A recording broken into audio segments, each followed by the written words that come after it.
Doctor अमर चौहान है और मैं आप लोगों को एनडीआरएफ में मिला था।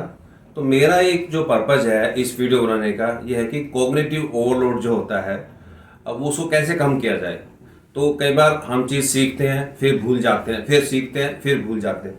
तो आजकल क्या है कि एक कॉग्निटिव एड में जिस टाइम आप काम कर रहे हैं हो सकता है कि आपको सारी बातें याद ना हो, तो इस तरह के छोटे छोटे जो फ्लैश कार्ड है वो आप बना के रख सकते हैं।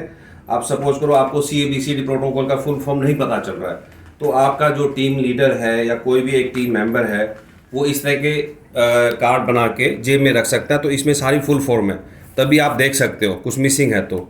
इसी तरह से BL, तो इनका ये फुल फॉर्म है। इस तरह से BLS का है।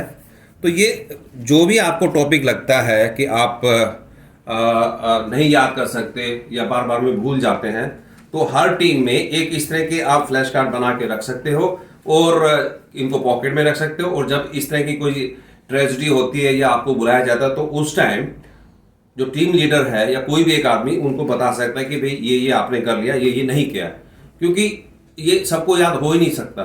तो ये कॉग्निटिव एड बोलते हैं इसको। तो जो भी आपको प्रॉब्लम में आती है तो आप उस तरह के ये फ्लैश कार्ड बना के अपनी जेब में रख सकते हो और मौका मिलते हैं उसको आप रिवाइज भी कर सकते हो।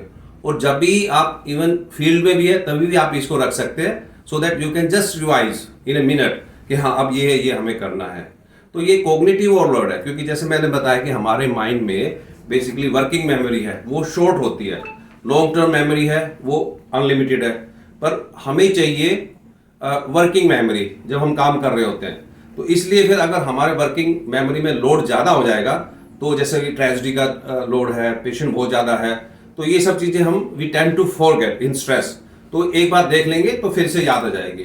तो यही एक पर्पज़ है कि कॉग्निटिव लोड को हमें कैसे कम करना है। Thank you.